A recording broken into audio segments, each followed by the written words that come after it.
And we are back for part 2, but hopefully 2 of 2, maybe 2 of 3. Yeah, there's still quite a lot. There's still quite a lot, but like we were saying, I mean, at least 7 of them will be able to get pretty fucking quick once we get there. But yeah, now we're on to Eva Ushinomiya. You want to take the lead on Eva, Clay?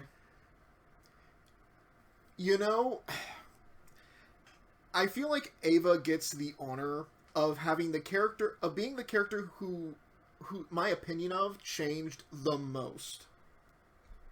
It's like when you first meet Eva, she is very unlikable. Because like in book 1, she is incredibly mean-spirited. She's kind of a bitch to everybody. And when the murders start happening, she's the kind of character in the slasher movie that keeps like throwing like shade, keeps like pissing people off, and just kind of making things worse. Then she doesn't get a lot of focus. Well, she's dead in chapter 2. She's one of the first people who die in book 2. She is, but there's also that scene very early on when she's talking to Shannon. She's like, hey, you're never gonna get your grubby little mitts on my son, you fucking piece of shit. You're like, oh, this is like your one scene in book 2 and it's awful. No wonder she dies first. Then in book 3, she's basically the main character of book 3, where we get to find out more about who she is as a person and who she becomes as Eva-Beatrice, and we're gonna get to her in a bit. She's like right there. But what I find so interesting is like, for a good chunk of the story, it's like you have a very low opinion of her, and it just kind of keeps getting worse, because it's like, okay, in chapter 3, you just get this Eva-Beatrice, who is essentially Eva's, like, shadow, to use a Persona term, just doing these awful, awful things and loving every moment of it. But you also get that sense that despite how horrible she is as a person, her one redeeming quality is her family. She genuinely loves her husband and her son, and when it comes to the individual families, it feels like she has the healthiest relationships out of all of them, because it's like, yeah, she hates her other siblings, she hates her dad, understandable, it's Kinzo, but her family, she has nothing but love for them. She wants nothing but the best for them. And I'm actually thinking about, you're like, it's the healthiest relationship. Okay, definitely not Rosa and Maria. yeah, Definitely not Battler and his dad, because he left the family for fucking 6 years. definitely not Kyrie and Battler. Definitely not Kyrie and Battler. And then Krauss, Natsui, and Jessica would definitely be the closest. But they're very strained. They are very strained, and like and that's Natsui is very reserved in kind of the way she loves her daughter. It's clear, especially in part 5, how much she does, but she's very strict about. I think that's it. Like, they're very strict towards Jessica, but they clearly love her. And even though Eva is also very strict towards George, she is just openly adoring her son at all possible times. And like, she's always super sweet towards Hideyoshi, you know, and Hideyoshi's like the one person who can kind of rein her in, you know? But then we get to, like, the reveal, like, okay, in the real world, she is the only person that we know that survives the Rokenjima incident. And, you know, we see it in book 4, and we get snippets of just what her life was like after losing everything. And while she does while Ange, through Ange's lens, she just sees her as this horrible murderer. She destroyed the entire family and was like the wicked stepmother who just tormented her for like the 12 years after the incident until she finally died. But then as we get more and more about her, especially in book 8, and we find out the kind of person Eva really was, and it's heartbreaking. The kind of the reveal that, number one, she loved Ange. She did not hold Kyrie and Rudolph's sin against their daughter. And she wanted to get that little bit of family she had left and keep a hold of it. But Ange, not really understanding what had happened, threw it at her face, and that love turned into like this bitterness and this hatred towards each other. And then the reveal at the end that despite how much she grew to hate Ange, she never told her the truth. And I remember reading at one point that one theory is that while she initially didn't tell Ange the truth about the murders because she didn't want to hurt Ange, eventually it grew to, I'm not telling you out of spite. I personally believe, despite all of it, she never wanted to tell her the truth because she still loved Ange. And she knew that that kind of information would destroy her. And it very nearly does, as the entire story shows. And I just find her such a fascinating character, where it's like, is she a good person? No. She's an Ushiromiya. It's almost by default she's a terrible person. You know, she's an Ushiromiya, but there's an explanation behind some of this stuff. Like, her own childhood trauma kind of made her the person she is. What happened on the island broke her. And yet, despite it all, she still loved Ange, the daughter of the people who murdered her family. She still loved that person enough to try and keep her safe.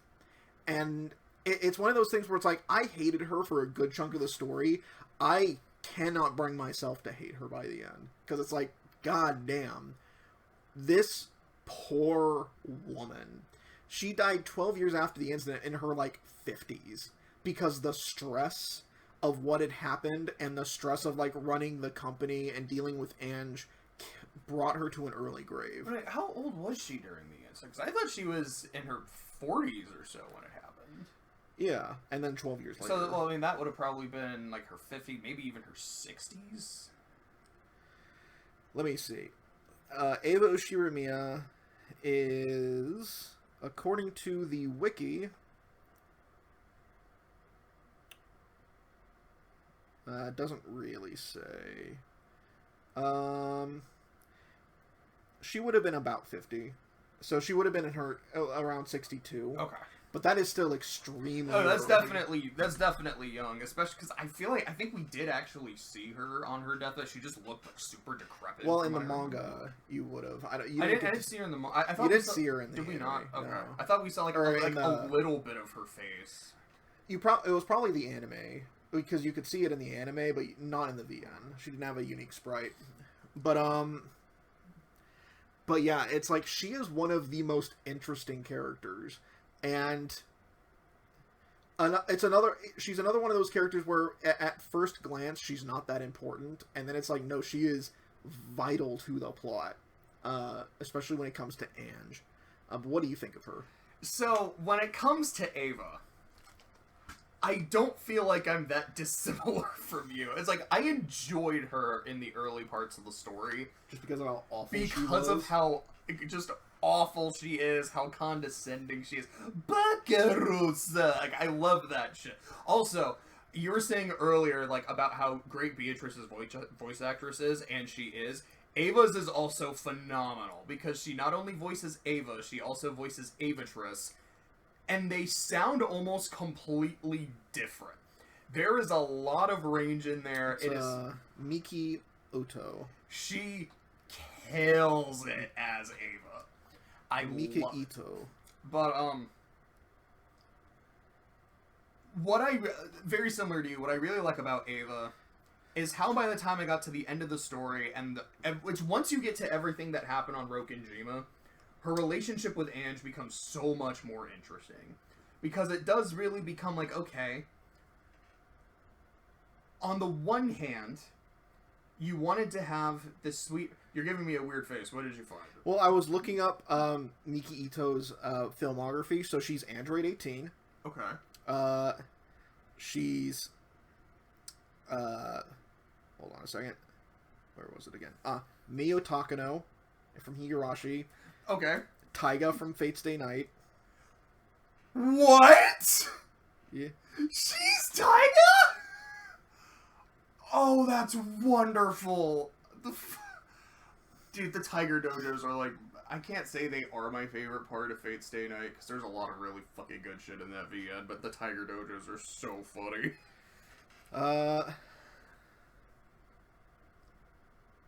And there's some minor stuff she's been in. Like, she was a character in Kino's Journey, Odin Sphere.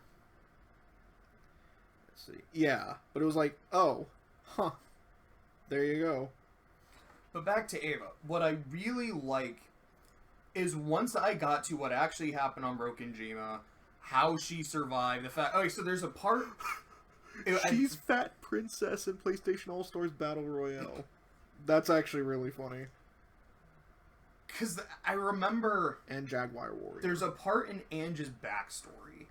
I don't remember if this was something that Eva had said on her deathbed, if this was kind of something she had said sometime during the 12 years, where Ange got this sense that, like, the reason Eva hates me so much is because, A, you know, she lost her family, and now she has to look after me, and I'm essentially the replacement for George, but I will never measure up to him in her eyes, which sucks, but hey, she'll never measure up to my parents in my eyes, so I guess we're even there. But I feel like some of her bitterness toward me is because after all is said and done, after all the bullshit she had to do to get the headship and to get the money, it's Rudolph's kid that's gonna get everything. And the fact that it's gonna go to one of her siblings that she fucking hated, that they're gonna be the ones to get it, I know it just eats her up. And you're like, and then when you, like, because at that point, that's like at the very end of part 3, and you're like, yeah, knowing how much Eva hated her siblings, Krauss in particular, but with how much, like, venom she had, yeah, it would really piss her off that after everything she did, one of them got it. And then when you get to part 7, yes, and you see what happened, and that it was Rudolph himself that killed George, that bitterness makes a lot more sense. Is it justified? It's understandable, it's not justified, but it makes a lot of sense. And that's what I think is so interesting about her relationship with Angie. Even in part 8, Ava's just kind of saying to herself, like, I wanted to be able to have some kind of relationship with her because I had no one left and she rejected me. I understand why I became so bitter toward her, why I treated her the way that I did. Because when I was at my lowest, even as an adult, I was at my lowest and had nothing, and she still rejected me and called me a murderer, and so I lashed out. But also, I was an adult, and she was a child. Like, this was a 4-year-old. And I let that destroy any relationship we had. Yes, I hurt. I understand that I hurt, but I should have been better, and I wasn't. And I think her just understanding that, just like the double-edged sword that was her relationship with Ange, it's so interesting, and it's really fucking sad.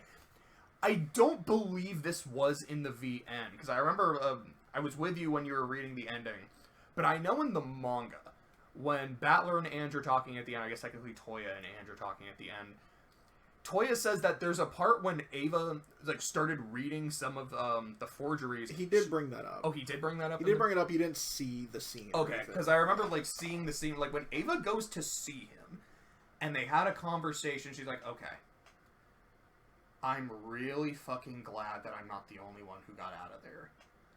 But I also understand that you're not my nephew anymore, and I respect that. So, in respect for you, I won't tell anybody that you made it out. I won't tell Ange, because for your sake, I don't think that's a good idea. And yeah, the fact that on her deathbed, she still didn't tell her. And it's like, yeah, when you're reading it the first time, like, you bitter old crow. How do you keep just getting worse as a human being? And then by the end, it is like, yeah. Are you not telling her because of your, like, at this point, it's out of spite? Are you not telling her because you know what it'll do to her? I wonder if part of it is her playing a part. Because at this point, she knows that Ange is blaming her, and it's like, okay, good. She hasn't even considered the possibility that her parents were the culprit, I'm going to keep it that way. I'm going to let her direct all of that anger and hate on me. I don't think so. The reason for that is knowing Eva, I don't feel like she's like, I don't think she's that selfless. Yeah, like she's kind of, but it's like she's, especially reading part 3 and like seeing how literally like her shadow, like her inner self is saying, man, I wish everyone else would just shut up and die.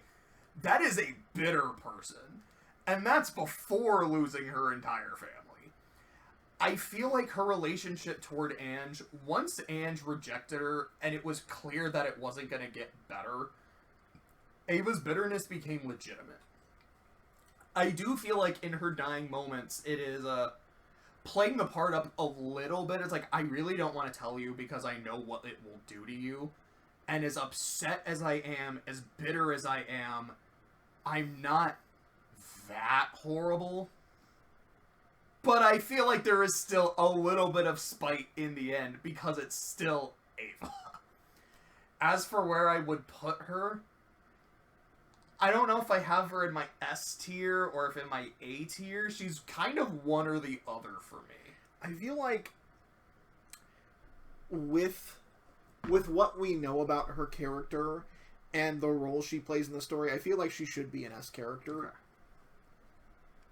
So now we get to the bitch herself. Her Gesundheit. laugh is the single worst, most annoying, like there's fucking wolf claws grating the inside of my ears that I have ever heard, and I love it. I love how annoying it is, because I know it's all on purpose. This is not just like a weird bad performance. She is supposed to come across as the most annoying, selfish, entitled Veruca Salt brat. And she's great television. I mean, it's not television. I mean, she is what makes Chapter 3 so fun. Because as soon as Eva solves the riddle and it becomes Eva-Beatrice, and then she just goes around and starts killing people in the most inventive ways possible. Like the shit with Rosa, that actually, like, freaked me out. Like, smothering her in, like, a sea of jello. The part specifically was the spider. Like, turning her into, like, a little butterfly. It's like, yeah, this is what happens when you get killed, when you get bitten by the spider. Its venom goes into and it, like, slowly melts you from the inside. Didn't you always want to fly, Rosa? Like, oh my gosh, she's so horrible. But she's entertaining as hell. Like, I can't take that away from her. And it is just, her writing is entertaining as hell. The voice actress, like I said earlier, fucking kills it. There's also these really interesting scenes with her. Like, to me, it's like when Hideyoshi is dying. And it's that moment where, like, the over-the-top facade is gone. And you do, again, like, see the person Eva really is. This horribly broken woman. And it does work. Now, does it really endear me to her at that point? No, because she's still awful. She's still murdering her entire family. But at least it's something that lets you know she's not like a complete monster. And it is like, yeah, even at her worst, she never hurt Hideyoshi. She never hurt George. Because while a piece can never act out of character, and that would be horribly out of character for Eva. And then when you see her later, she has an incredibly memorable scene in part 4, which is when you find out what ooh ooh for Maria means, and that almost made me cry, it broke my heart. I remember seeing her. As soon as Eva-Beatrice showed up, I just thought of Luz's face from Owl House in Season 3, when she sees Kiki Morn, like, oh no, not you! Like, I don't want to deal with you, Eva-Beatrice, you piece of shit! And then she cameos in part 6, and then she shows up again as part 7, as just Ava's witch persona, who's helping them out, because now that you have the full context for Eva, and Ava's on your side, I liked that quite a bit. You said part 7, like she's not in part 7. I thought I said part 8, because I said, like, she's not in part 7, and then this is what she does in part 8. Yeah.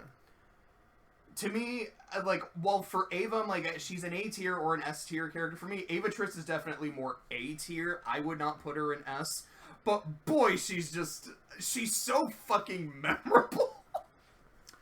Alright, so... what about you? God, this little shit.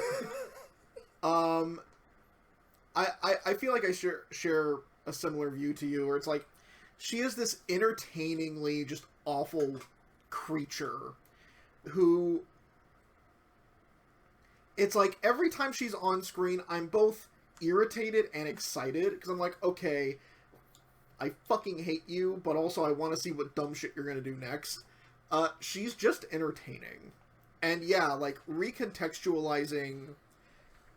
like, at the end of Chapter 4, it kind of recontextualizes what she represents, because she represents, you know, that family, that childhood trauma, because she is represented by other characters, like Kasumi, and she's called the Black Witch, so that would be Rosa as well.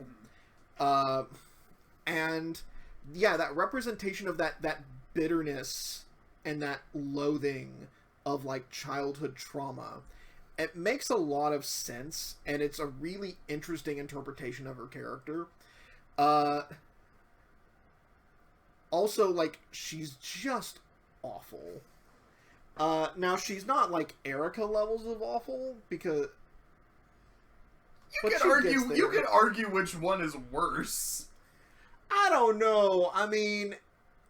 Chapter 6 Erica's pretty fucking bad. I mean, she is, but do you remember Chapter 3 Eva-Beatrice and how she's, like, torturing Beatrice, torturing Rosa? She got Maria killed, which technically was Beatrice doing it, but also Eva-Beatrice was torturing Maria while torturing Rosa. Yeah. Erica graphically sawed a little child's head off while they were still alive. Yeah, I mean, that's bad. That's really fucking bad, but I don't think Eva-Beatrice is like, oh yeah, she's way better compared to Erica. I suppose it's comparable, but I feel like Erica's just she's a worse human being, because here's the thing, Eva-Beatrice she's not really human, she's a creature. I'll give you that. Erica is a worse human being. But yeah, I would agree with A. It's like, yeah, I think that works. So now we come to the actual main antagonist. What is her full name? It's like Aurora, Augustus, something, Featherine? Let me check that. I'm trying to remember. So Featherine, or Toya Ichijo, is essentially the main antagonist, in a way, by being the author of the story. So I guess she's kind of a stand-in for Ryukushi? Sort of? Just you saying she's the author and the main antagonist, I'm like, oh, so she's just Drosselmeyer from Princess Tutu. You know, in a way she kind of is, especially near the end where she's actively interfering with stuff. Featherine Augustus Aurora, that is her name. The majestic witch of theater-going, drama, and spectating. It's pretty badass. What a title. The City of Books. She's a really interesting character. If you look at this story from the perspective of a frustrated writer trying to, like, make this story work. Because I know one theory... I talked to a friend on Discord about some theories that we had about how to interpret the entirety of Umineko. And one interpretation he gave me that I find really, really interesting is that the individual stories are... the author trying to write a good mystery and frustrated that they can't get it just right. Like, they're a perfectionist. And they, like, despite all of these numerous attempts that are really good on their own, in their own way, she's just, like, they're just not getting it right. It's like, you know, like, the first few attempts are just trying to write out a simple mystery, like a horror story, then a mystery, and then just... the story just kind of gets, I don't want to say worse, but it's like less coherent as a mystery as it goes on. And I mean, Chapter 4 is not even a mystery. But then you get to Chapter 5, where it's like, okay, they're explicitly like, they learned the rules of a mystery genre, and now they have to enforce them in their writing. And, you know, then you have Chapter 6, which deals with logic errors. Stuff like that, and it's like, it's an interesting interpretation. It's one that I don't subscribe to, because for me the story is about Ange, but I do find it interesting that Featherine is, like, as the author, is trying to write this best-selling mystery, and they can't. And their frustrations with it, you know, like, either, like, mess up the story like Eva-Beatrice, like, kind of, like, Shanghaiing the story. Chapter 4, where, you know, like, they just kind of give up partway through and stop pretending it's a mystery. The logic errors of Chapter 6 and how that's really important to the story. And the fact that, like, that one personal interpretation I had of Burncastle is that she represents the author's own self-loathing and frustration over not being able to do their job correctly. And it's like, the fact that, yeah, like, Burncastle explicitly is a character who the author got stuck in a logic error and just kind of left it instead of trying to figure it out. They got too frustrated and they left. And Burncastle had to figure it out herself. I think that adds a bit to that theory. Again, I don't subscribe to it, but I find it a really interesting theory. As for the character herself, I like her. She has this very calm, kind of almost bored tone to her, where she's just kind of, like, drifting, almost. Like, her voice has a very drifting quality, where she's just, you know, I'm so bored, I've lived for so long, that even talking to someone's mildly amusing, but I'm still essentially just a very bored person. Although I really like the one scene in Chapter 8 where Lamb throws a shot at her and tries to attack her, and she's like, okay. And then Lamb's just immediately dead. She's like, I'm a little busy. I can't write the fight that we just had. I'll write it later. So it's like she just made the result of the fight, and she's like, I'll have to fill in the blanks later. It's like, that was just really cool. As for her role as the author, as Toya, I find her really interesting, especially with her relationship with Battler, and just how those two interact, where it's like, they're not really, like, in love with each other, they just live together. I don't know about that. Like, they say at the end, they're like, oh yeah, we're not married, but like, yeah, you two been fucking. It's like, I can see it. Just this very eccentric author who apparently irritated her family so much, they just gave her a mansion and said, go, just live there and stop being a piece of shit. And she's like, works for me. Works for me. For her, I would probably rank her like an A or a B, but what do you think? So, what I love about Featherine is she is a writer, she is an author, and it's something that it's just, generally speaking, by default, I'm probably gonna like a character like this because of how much I love writing. But, you know, someone can be a writer and then be like, yeah, but the character actually sucks, or they're not that interesting. But I do like her. Like, first of all, what you were saying with her voice, like, it's very kind of dreamlike to me, and I really like it. But I think it also very much fits. To me, I never feel like when she's talking, it doesn't sound like she's very bored. It sounds like she's just in control, because I am the author. I'm the closest thing to God in this movie. I know what's going to happen. I know the ins and outs of the story, but my joy of it isn't necessarily experiencing it for myself. It's seeing others experience it, like in part 6 where Ange is over there and she's like, I don't even know how the fuck I got here, and is reading the books, and she's like, I want you, Ange, to read this aloud to me,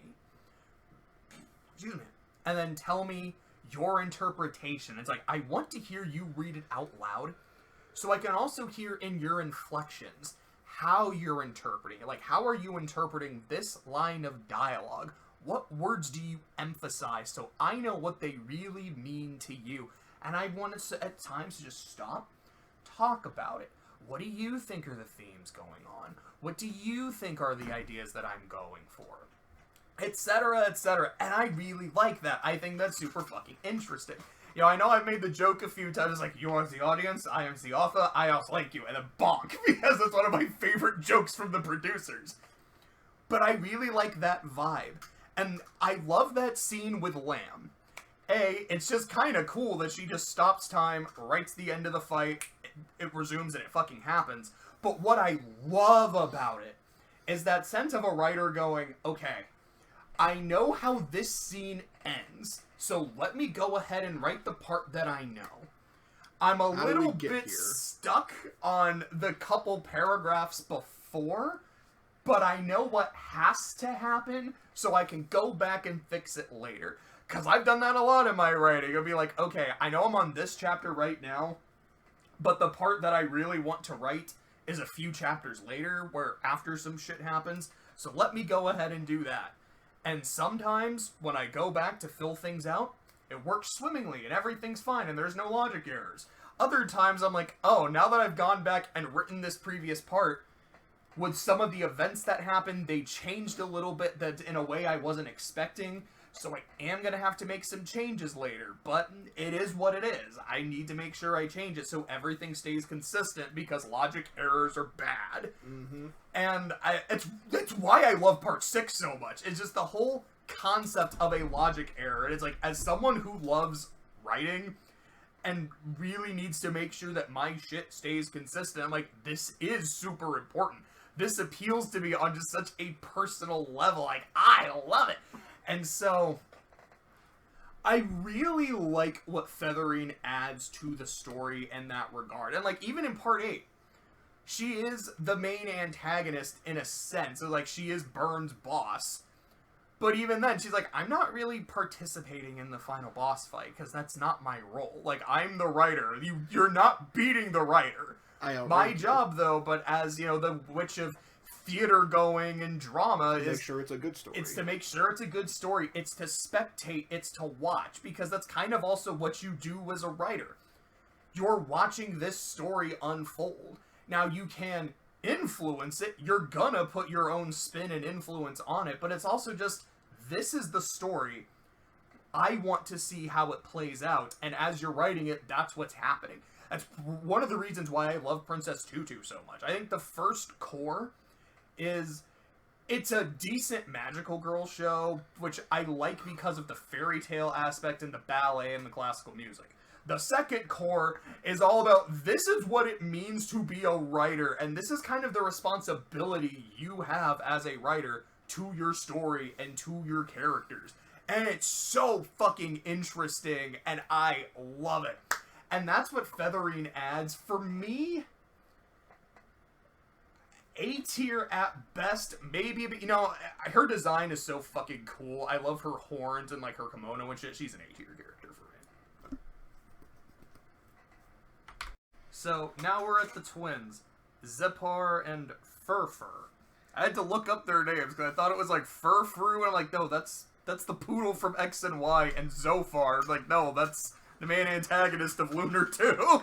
So, Zofar and Furfur are... We might as well talk about them together. Yeah, like, because he was a lot lower, or maybe yeah, she, I'm not sure which one is supposed to be which, because one is a boy, one is a girl, and they never confirm which is which, but everyone's supposed to be in alphabetical order. I'm really confused about why the Chester sisters are there, because I know sometimes, at least in the manga, they're spelled with an S, so that would be why they're there, like the Siesta sisters, but that'd be S-I, which should still be after Sakutaro, and it's confusing me. But regardless, we're talking about the twins together because it makes sense to me. So they're introduced in Chapter 6. Yes, the love trials. The love trials. As I believe you described them as the Greek chorus, essentially. Where their job is essentially to narrate to the audience about what's going on. And I feel like that's an apt comparison. Once I actually got to them, especially in Part 7, we're like doing that a lot for Sayo's backstory. Yeah, like that's what they're doing for her backstory. I find them very interesting once you realize what they actually represent, because they represent, to me, they represent Sayo's gender identity issues. 100%. The fact that one is a boy, one is a girl, but they both have a very androgynous, very like uneven appearance. Because I'm pretty sure it's the one with the really, like, higher-pitched voice looking more like a girl is supposed to be the boy, and the opposite for the other one. I think that's what it's supposed to be. But given just how integral their gender identity is, it makes a lot of sense for these two to be very androgynous, and also just they're love demons. Like, and for Sayo, that is the big thing for them is finding love. Poor thing. Without love, it cannot be seen. Yeah. Take a shot.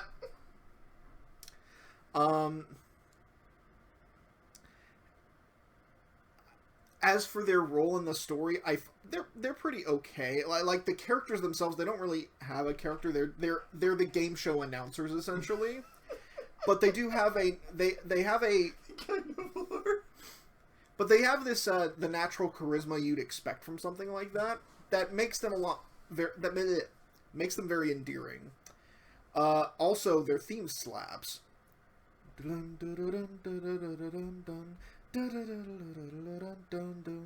But I probably put them both in B tier. Honestly, same. Like, I don't have anything else to say. I would say they're characters that I respect the idea of them more than I like them as characters. Not that I dislike them by any means, but I think what they represent is really cool, but that's kind of all I really have. Okay. So then, Gaap. Gaap, with 2 A's. With 2 A's. That's important. I don't know why, but it's important. Oh, that's because that's the name of a demon from the Gohda. Oh, okay, so it is important. Yeah. So Gaap, I don't have much to say about Gaap. Gaap just kind of shows up in part 4 as one of Beatrice's demons. I remember you first saw her, because she shows up in, like, the opening, and you're like, okay, I guess Jessica gets a witch form, and she's not Jessica at all. But she looks like Jessica. She really kind of does. So, I mean, I guess I will say, because I remember you had said you don't really like her outfit, and I remember you saying, it's supposed to be sexy, but it goes too far into being sexy, and it kind of loops around to just being silly. Yeah. And I'm an animal, I do think it's sexy, but Clay's giving me a look which is deserved. But it's also, like, I kind of see where you're coming from. I do really like her voice a lot. You know, it's a very kind of husky voice. I think it's just kind of cool. I like the fact that she's Sayo's first friend. This is her imaginary friend, and because her imagination is so strong, she just passionately hallucinated this person. I don't think it's her imagination that's strong. I think it's the brain damage. So, I know I said that Claire, the design of Claire is Beatrice Part 1, but that's kind of what Gaap is, because she, at first, was the witch Beatrice. Before... And then Sayo said, you know what? Over. I want to be the witch Beatrice, so I have to make you something entirely fucking different. I'll give you a name at some point. And what is it she represents? She represents all the things that go lost throughout the place. Particularly Sayo as a maid losing her shit all the time. Which is not nearly as interesting as, like, the twins we were just talking about, or Eva-Beatrice, or Featherine.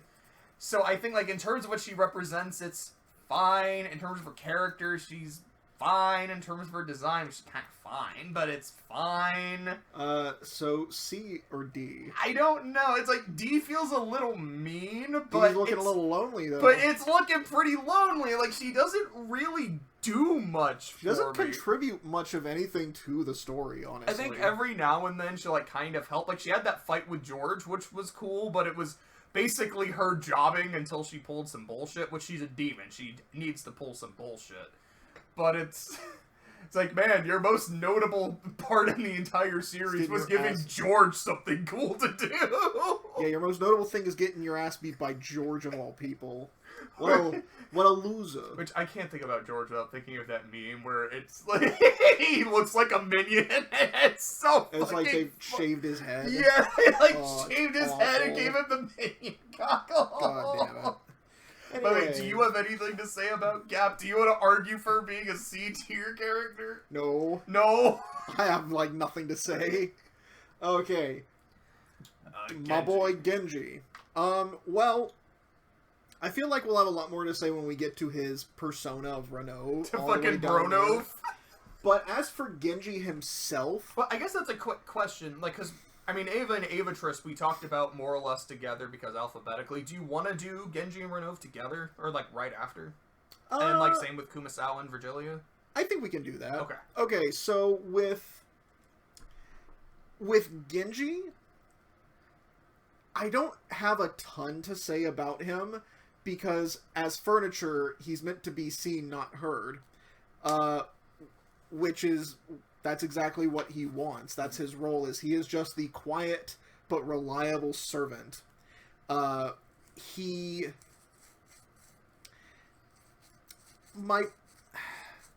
perception of his character changed a lot when I realized that, in pretty much every single story, he is an accomplice. Because he's just with Sayo. So he is completely willing to kill all of these people. Mm-hmm. And it's like, it's kind of fucked up, man.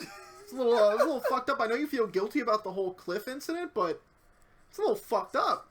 I do find him just I think for me, he's not a particularly interesting character, because even when we get his backstory, it's like, why are you so loyal to Kinzo? Why are you so loyal to this family? He's like, yeah, during World War II, he saved me. He like got me out of a bad spot, and so I'm just his bro for life. I was like, I mean, that's cool, I guess, but it's like, it wasn't even like a backstory thing, like we get to see it. It was just Genji like, oh yeah, this is just what happened. I feel like the most interesting thing about him is his relationship with Sayo. And he never really outright says it, but I always get this feeling that he feels very guilty about what happened to Sayo.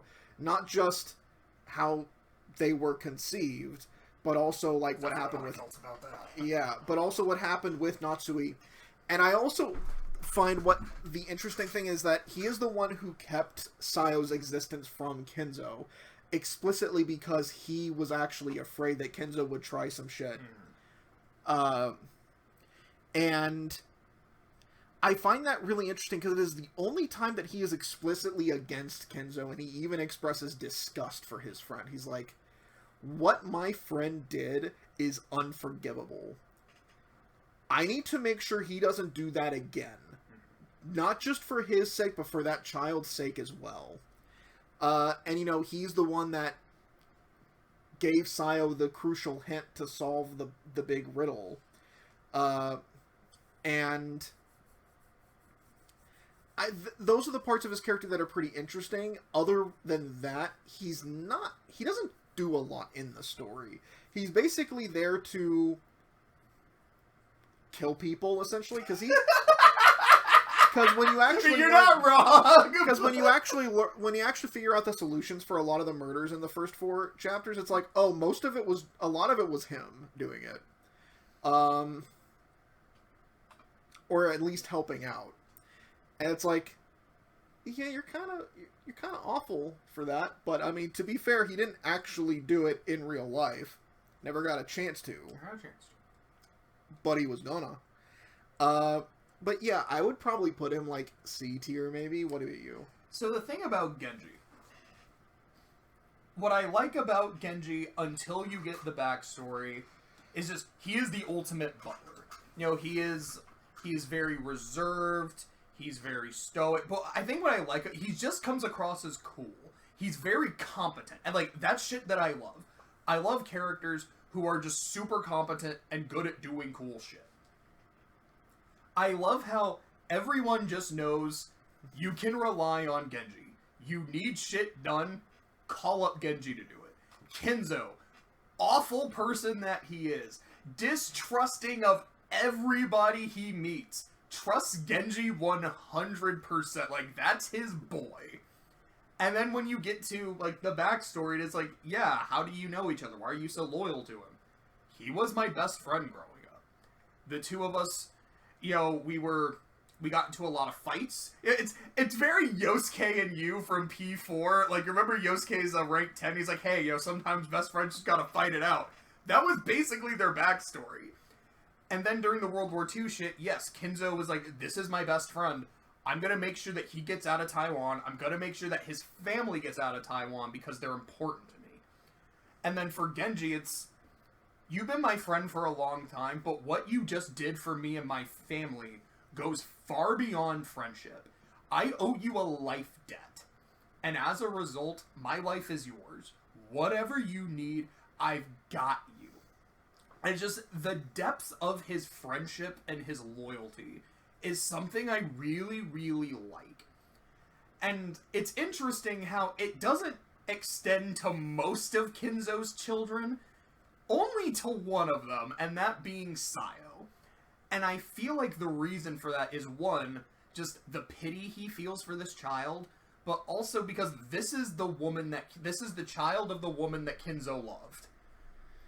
Unfortunately, it's a little more complicated and way more icky than that, but is, to use the legal term of issue, you know, like your child is your issue. It is the issue of the woman Kinzo loved. And because of that, Genji sees her, like, this is Kinzo's heir. More than Krauss, Rudolph, Eva, Rosa, and all of their kids. They're all chumps. This is the one that should inherit everything. And I want to do what I can to help her. Because she needs it. And as Kinzo's best friend, as his as his furniture, as his butler, I should have been there to help this child, and I should have been there for my friend. When he needed me most in his moment of weakness, I didn't stop him. Like, I didn't let it happen, but because I wasn't more active about it, because, like, I didn't know what Kinzo was going to do, I didn't realize what his friend was capable of. I didn't realize what he was capable of. I let Kinzo down. And I hate that I let my friend down, and I hate how disgusted I am with him. I need to help him fix his mistake. Part of that is not, like you said, not giving him that temptation, but also doing what I can for this poor child. So I feel like Genji isn't as in your face as some of these other characters. He's not as entertaining as some of these other characters. But I do like Genji a lot. I'd probably, for me, go maybe more B tier. I could go with that. So, do you want to go and talk about Ronove, then? Yeah. Fucking Ronove. Fucking Ronove. I love this dude. Like, it's basically everything I said about Genji is, like, being the very loyal butler, like, the really good friend and shit. Except also in your face a lot more. Super entertaining, just talking shit all the time. He's working for Beatrice. He's constantly talking shit to her. He's helping Battler. He'll talk shit to Battler. This dude's got a mouth on him, and I look while also just serving tea. I remember when we thought there was like some weird shit in the tea? Like, it's shit always happens after they're served tea. The tea is fucking hallucinogenics, but we were wrong. Yeah, because we were still thinking this was like a Hideyoshi style story where there was a actual explanation for all the crazy shit going on.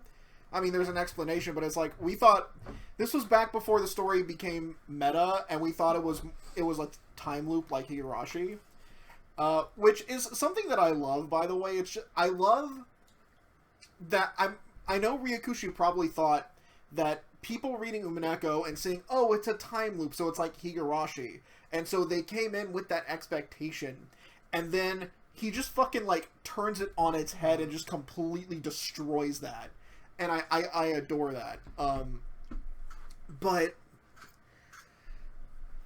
I really like Ronove.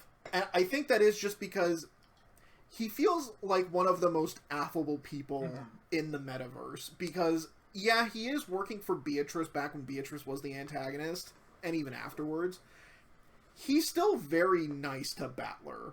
It's like, yeah, she's really fucking you over. I don't know if it's I feel sorry for you, or if it's just like, I'm just being a nice guy. But it's like, I'm going to give you some hints. I'm going to kind of help you out. Now, I'm still working for Beatrice, so I'm still going to fuck you over sometimes. But I really like, there were some scenes in early on where he's just like, okay, Battler,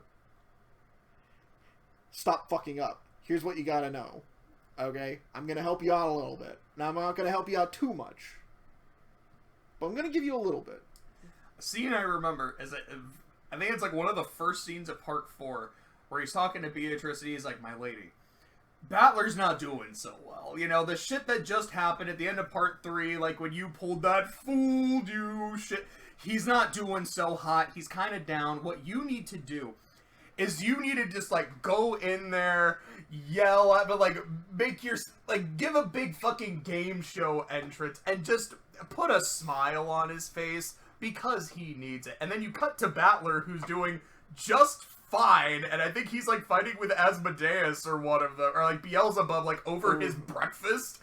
And then Beatrice comes in. I don't remember what she said. Hello, good That was morning. it. That was it. And then it's like this really over-the-top music is playing, and then Like the confetti. yeah, and then Battler's like, "What the fuck are you doing?" And she's like, "But Ronove said you were," and Ronove is just laughing his ass off in the background, just trolling Beatrice. It's I remember, I don't know if this was in chapter 2 or chapter 3, but there is a point where Battler got Beatrice so flustered, she's like, you know what, fine, I'm gonna say it in red, and Ronove immediately... That's story, because I don't think he was in chapter 2. No, he was.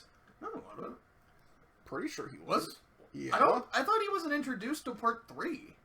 Pretty sure he was. Because I'm pretty sure part 1 was just Battler and Beatrice, and then Burn and Lamb. No. I thought he was not introduced to part 3, like him and Virgilia. Virgilia was part 3. But I believe Ronove... Oh, no. I'm so sorry. No, Ronove and Virgilia would have been part 3. Yeah. Sorry, I was getting my stuff mixed up.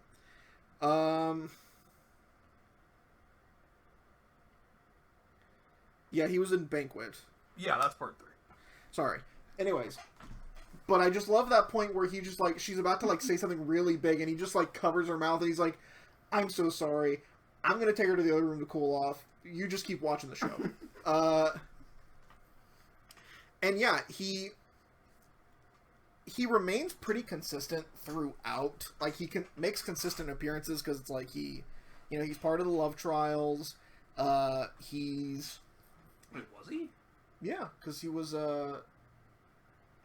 in part 4 because he was Jessica's opponent.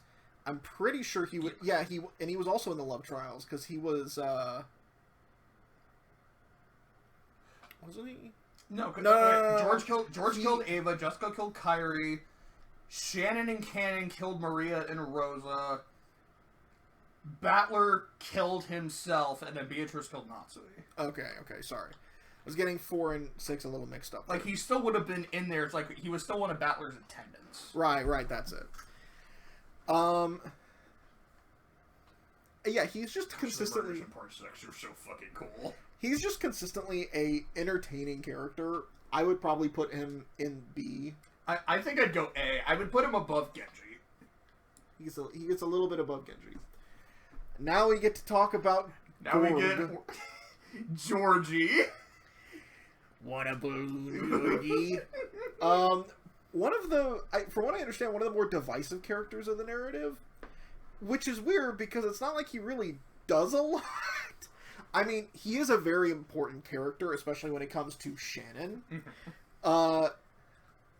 But overall, he doesn't get a ton of focus, I would say. Our little minion. He pretty much only gets focus when it's Shannon related.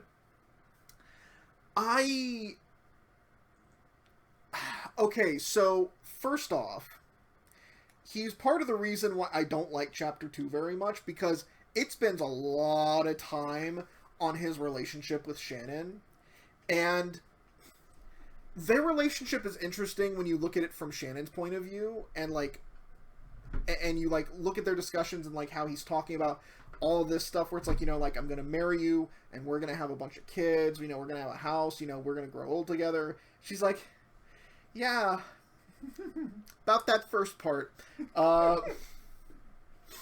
And it's really interesting when it's like going back to those conversations, and it's like anytime he's making those kind of promises, it's almost like a needle in her heart because she realizes she can never do that for him. And so their relationship, I find Shannon/Sayo to be the most interesting of the two. George is just kind of okay. Like, I find him to be incredibly sappy. Because I remember you seemed to really like George in the first early parts, and then it seemed like as it went on, you're like, okay, he just doesn't do anything. I think that's it. It's like there was a lot of promise there, and it's like at first I really liked their relationship because it is very sweet. It is a little overly saccharine, where he's just like he's saying all these very sweet, bubbly words towards her, and he is a nice guy. He's very gentlemanly. But it was like, as it went on, I was like, oh, this is your entire character, isn't it? Oh, shit. The only other thing he really gets is during the love trials when he's fighting Eva, and he's basically just kind of slamming her for the way she raised him. He's like, I understand why you did this. I understand why you basically, like, my life is so heavily regimented, I get, like, no time to myself, essentially. I understand why you did it. Back off. I'm like 22 now. And just kind of like trying to free himself from his smothering parents. You know, well, Hideyoshi's not really, he doesn't really smother him. He's a lot more practical.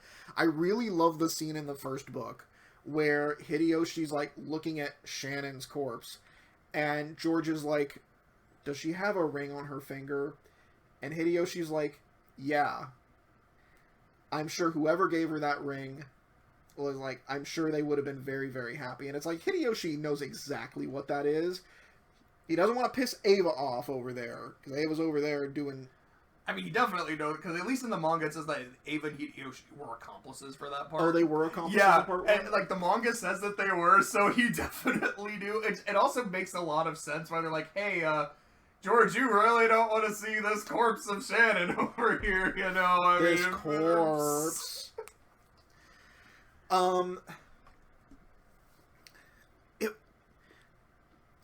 I would, and that's the thing. It's like I feel like George really doesn't get a lot compared to the other siblings or a lot of the other Shiromiya family members. It's like, okay, he has his relationship with Shannon, which has a focus in chapter 2, gets a little bit in chapter 3. He gets that whole fight scene in 4 and the love trials, and then he kind of just doesn't get anything else. And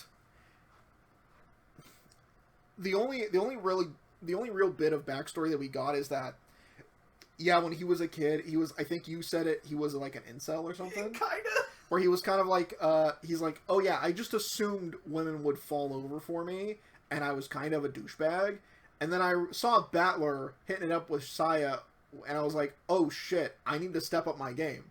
And to be honest, he did. Now, he's got that goofy-ass lime green suit. His fucking suit!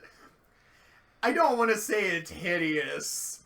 It's a little hideous. It's probably the worst looking drip out of anyone in the family. But it's like, you know what? He is just a nice guy. And it's like, you understand why Ava's so proud of him. Because it's like, I feel like of all the siblings, he's the one who's the most put together. And he does feel like the natural leader of the group. Definitely more than Maria.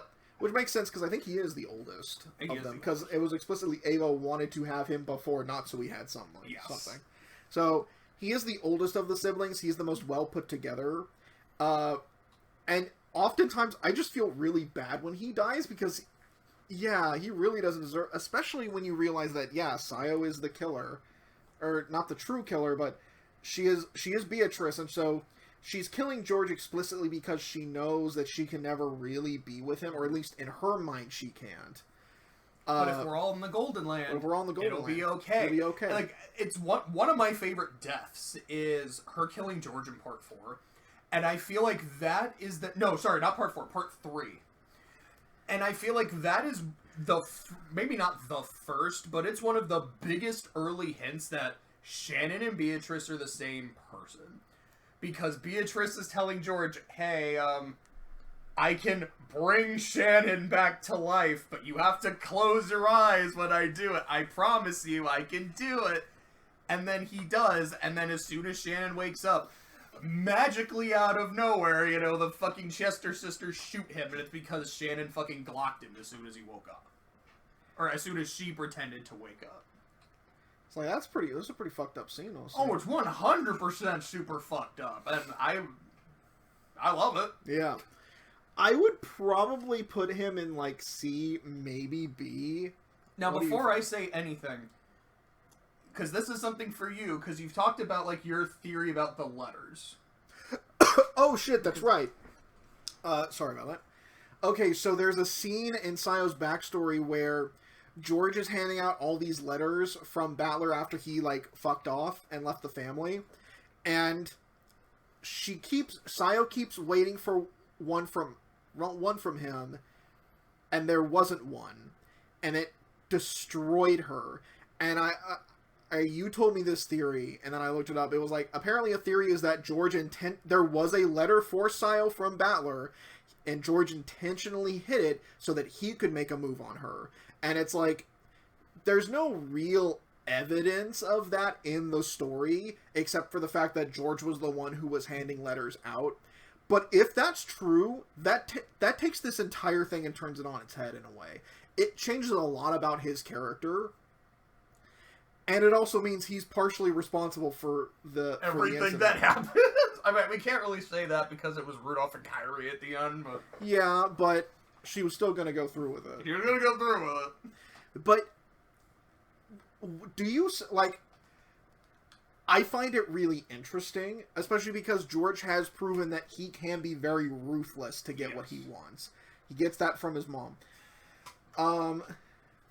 And so... What do you think of that theory? Do you believe that that's what happened? I don't know if I believe it, but what's that line from Tyrion? Like, I didn't kill Joffrey, but I wish I did. It's like, yeah. I don't know if I believe it, but I wish I did. Because it makes George's character... First off, it makes him truly live up to the Ushinomiya name. Of being a complete asshat. Just a complete asshat. Ruthless, I am going to get what I want. Because I think George is fine. I don't dislike him, but there's not a lot that makes me go like, dude, I love this dude. This dude is so cool. This dude's so funny. He's like he's well put together, but that kind of only gets you so far, at least for me in terms of like my entertainment that I get from him. I do like his relationship with Shannon, but like you said, it's more interesting from Shannon's point of view than it is from George's. I remember when he proposes to her, because while there is no anime, we did see a potential, like, I guess maybe fan-made scene, and in the VN, when he says, like, you know, like, as a member of the family, I'm ordering you to put the ring on. In the VN, it comes across as just playful banter, like two people who know each other very well, been dating for a long time, that are very aware of the issues that their various statuses, like, their union can't happen because of their statuses, but George wants it to happen anyways. And Shannon's saying, I can't do that to you. Which, again, from Shannon's perspective, might be her trying to be like, dude, this can't happen. Please give me the out that I need, because I don't want us to get further down the road, because that will really hurt you. Please let me take the easy way out. And George saying, no, because I love you too much. Well then, you know, if you're so intent then on saying that you can't be with me because I'm the master of the family, then as the master, this is what I'm ordering you to do. And it, at face value, it's kind of creepy, but in context, it really works. In the anime, it was just creepy. I remember just getting chills, like, I don't like that. I don't like you, Georgie. Hiya, Georgie. And I already made that joke, but I can't not do it. But him doing that, be like, Battler is a threat. Because Shannon liked him. Like, I always liked Shannon. And I thought she would just come to me naturally, but she didn't. She went to Battler. If Battler comes back, Shannon is going back to him, and I can't let that happen. We can't let that happen. That's so interesting to me. And like you said, it's like, especially in part 6, where like he stands up to Eva and he fucking axe kicks his mom to death. Because holy shit. Appice can't act out of character, so he does have the potential to do something like that. Actually seeing the scene, I don't know if I'm like, oh yeah, he 100% did. It's super interesting if he did, but you could almost say it's too interesting for George to have been able to do it. I mean, George, to me, he's like a... He's a B if I'm being generous, but he's probably more of a C tier if I'm being honest. Okay. Is that where you would have him? I would say so. Okay. Okay, so Clay, I am sure you are aware of one of my favorite films of all time, Spirited Away. Yes. You know Yubaba's furniture, like the 3 demon-headed dudes that do the we. Yeah. That is how I imagine the goats sound. That sound effect is just what I imagine whenever they're on screen and doing shit. It's just we. And it just fills me with so much joy. I love how at the end of every book, they are just credited as all the goats. I don't know why, it just makes me giggle. I love how they're these big, goat-like demons wearing these really nice suits. I love their drip. I love their designs. I love what they represent. We are the goats. The endless theories. We are the endless theories. We are the masses without a herd trying to just figure out what the fuck happened.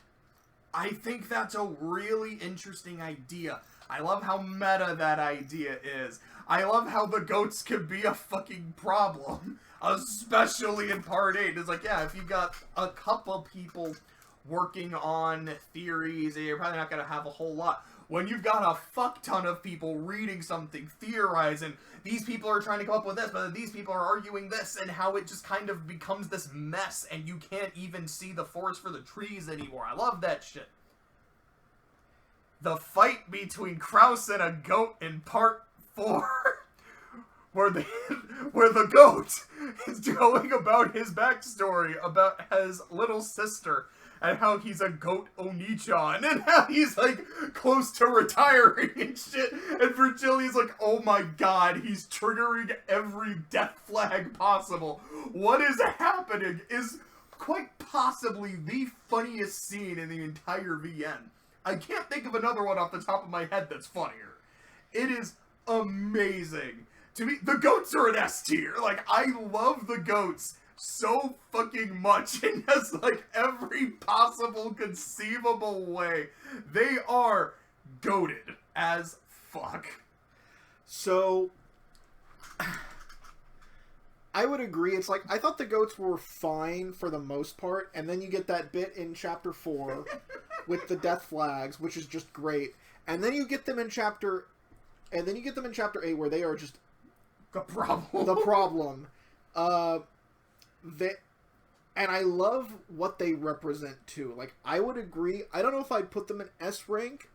I would probably put them in A, just because of the impact they have on the story, and just when we get them, they're fucking stupid. I love how stupid they are. They're so dumb. Like, there's a scene in Chapter 4 where they're running away from, like, this giant mass of goats, and there's only, like, a small opening, and all of the goats are trying to cram into it at once, and Virgilia's like, fuck! Single file line, assholes! And they're like, but we want to get the thing. And it's like, okay, I know you say that they sound like the from Spirited Away. For me, I don't know why, but every time I think of them marching, I think of the oh from Wizard of Oz. Goat, we goats. Goats. I also love in that scene when Virgilia is trying to tell them, like, not just like, hey, single file line, she's like, okay, listen to me, do what I'm telling you, and then the goats even say, no, because then you'll get the prize you promised us. And she's like, how are you so dumb? I love it. It's like, yeah, the endless theory making. I love how that kind of, that's the explanation for how stupid they are, is because, okay, we've been on the internet. We've read what people say on the internet. People are fucking retarded on the internet. And it's like, yeah, the thought that there are just these endless theories, and a lot of them are just really stupid. And that is why the goats are so dumb. That's how I see it, and I love it. I would probably put them at A. What do you think? Like I said, to me, they're an S tier. I love the goats so fucking So... It's magical goat. I hate that you pointed that out to me. Like, you can't unhear it? I can't unhear it. Like, there's a song that has lyrics that are basically incomprehensible, And then there's like that one bit that it sounds like this person saying magical Gohda chef. And I didn't know that until you pointed it out. Now I can never unhear it. I remember I was listening to the song on YouTube, and one of the comments was saying, this song's lyrics are the cat pot. Because it can be whatever the fuck you want until you actually look up what the hell they're saying. So, I feel so bad for this guy. Like, is he the nicest guy on the island? No, he can be kind of a jerk. But he has nothing to do with the family drama. He literally got hired like a year ago. He's the new blood. And it's like, yeah, like Kumasawa, Genji, they've been there forever. Shannon and Kanon have been there for a long time. Nanjo's been a friend of Kinzo's for decades. Gohda is just a guy trying to do his job, and he does a really good job as the chef of the family. It's like everybody loves his cooking. And yeah, he has nothing to do with this. And he dies anyways, and it's really heartbreaking in a way. Especially in part 2, where like Gohda was a fucking homie. Yeah, because it was like in part 1, like, because he was one of the first people who died, he was just kind of a jerkwad. It was like, oh no, he died. Anyway, but then in part 2, it's like, okay, he actually stuck around for a good chunk of the story, and he's actually a complete bro. It's like, he is scared. He's kind of like Shaggy, where it's like, he is scared out of his mind. He's not just cowering in a corner. He does stuff, because he is like, it's implied that he is just the most physically imposing person there. And yeah, like, there are times where he shows it, like, he fucking, like, choke slams, like, the goat cannon. You know, he pins him down because he just, like, hurt some people. And then there's, like, him holding the door to keep George and Shannon safe. And it's like, damn, I feel so bad for him.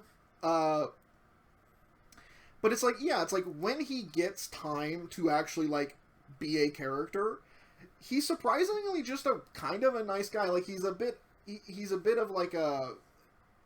He's a bit proud. He's a bit proud, a little snobby.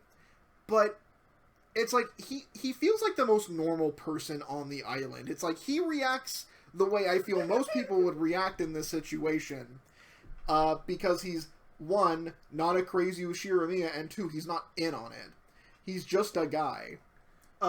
He's in on it in part 4, because everyone besides Battler was in on it. I love that so much about part 4. I mean, technically he's in on it in part 5 and 6, but that's because they're not actual murder mysteries. They're just a prank being played on Erica. Erica turns it into a murder mystery. And that's where she gets her own spot on the tier list.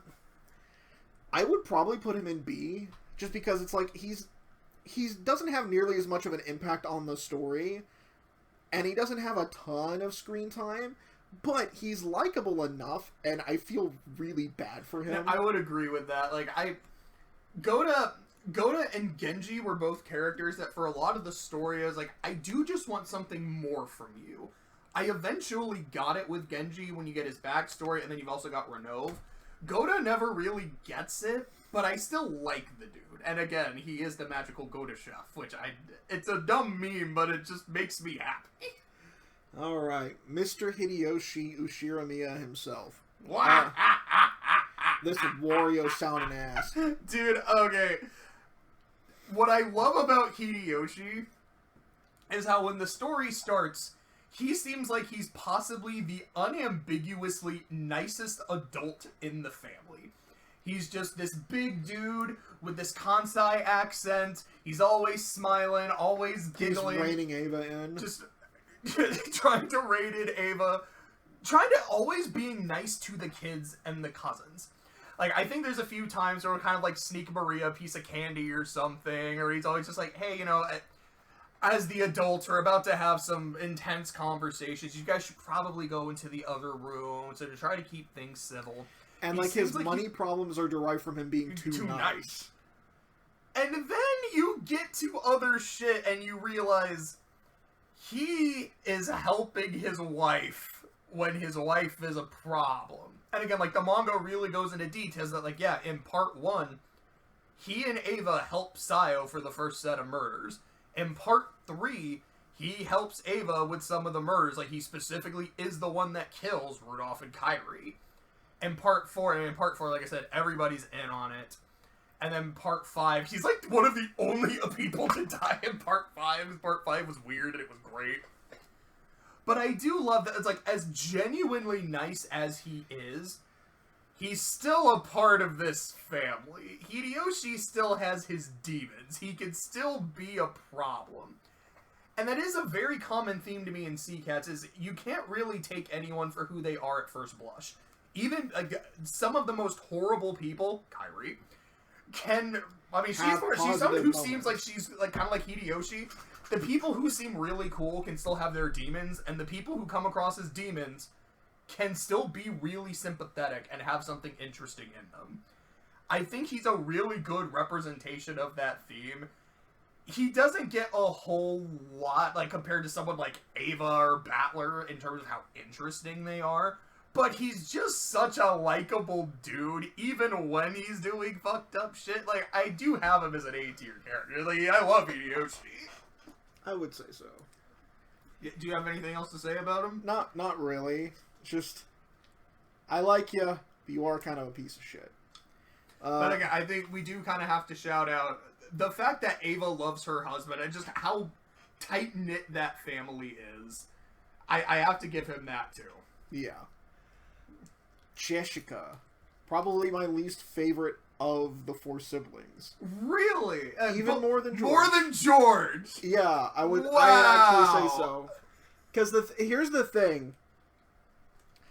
While I did complain that George has problems with his characterization, where it's like, I didn't really like the plot tumor, the romantic plot tumor, as much from his point of view. He still gets some good scenes. I like that he is the straight man. He is the responsible sibling. I honestly, like, okay, as much as I didn't care for, like, George and Shannon's love story, I really didn't care about Jessica and Kanon that much. I didn't find her to be particularly interesting as a character. She really doesn't get a lot of time to do much. She's just kind of there a lot of the times. It's like, okay, her relationship with Kanon is just kind of cringy almost. Where it's like, at least with Shannon and George, it's like they have had a relationship that it feels like it's been going on for several years. It has deepened to the point where they're getting married. And, you know, like, it's very clear that they do love each other.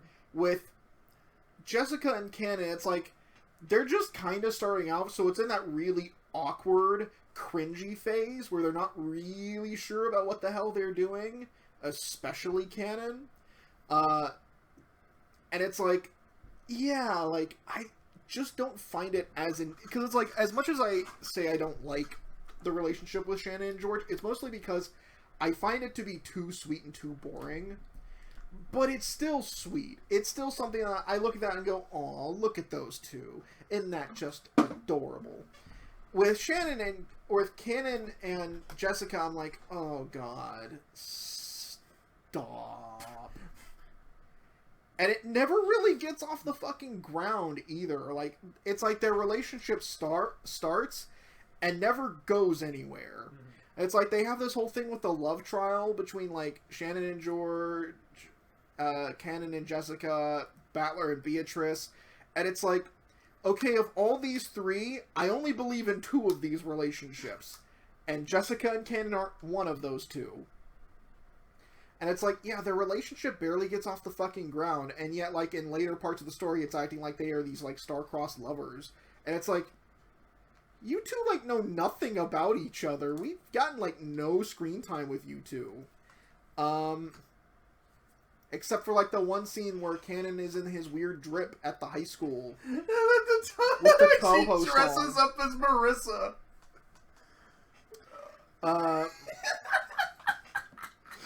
Fucking scene. But yeah, it's, I just don't care for Jessica that much, honestly. I'd probably put her in C tier. Like, D tier's too mean, I think. I think for me, she's a C tier character. But I would explicitly put her below, like, C minus compared to George, she's more of a C plus. Okay.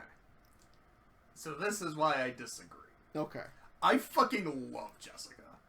Now, I will agree, she doesn't get as... She's very much like George, where most of her screen time is with her relationship, and I do agree it's not as strong. The thing I do like about her relationship with Kanon is how Jessica's general demeanor, she is that, like, delinquent kind of character. Like, the way she talks, the way she carries herself, she's very unga-bunga in, like, everything she does. Even her fighting style. Like, she just pulls out brass knuckles and starts punching a demon. But in this, when she has to be more delicate, more feminine, it's something she actively struggles with and is like, I don't know what I'm doing. Because it is very much, hi Journey, hello dog. Did you want to talk about Jessica too? Do you like Jessica and Kanon, Journey? What do you think? Can it be seen without love, doggo? Oh, she's not saying anything, Clay. I think she agrees. Oh, she's smiling. Oh, she's smiling. She's happy. Boy. Okay, anyways, Jessica. But anyways, I like how it's like now that she's in a situation where she has to be more delicate and more feminine, she's really uncomfortable and doesn't know what the fuck she's doing. I like that. One element of her character that I don't like as much is the asthma.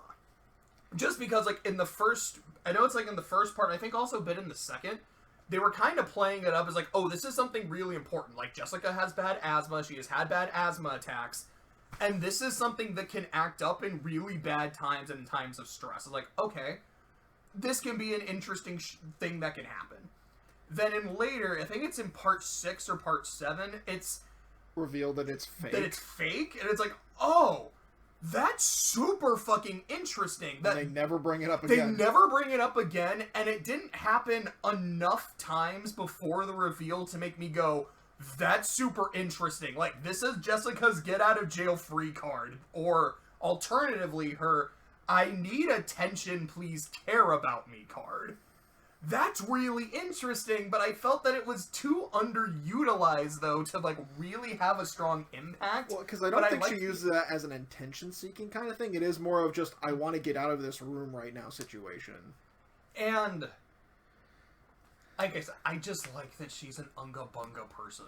I just like unga-bunga female characters. Estelle Bright, fucking Hibiki from Symphogears, and I love her scene with Ronove during the, where she's the headship trials, where it's like, okay, this is your question, how do you answer? And she's like, okay, you know, I've thought about it, this is, I don't remember exactly what she said, I think it was like, I would pick to let Kanon live, I think is what she said, and she's like, that is my answer.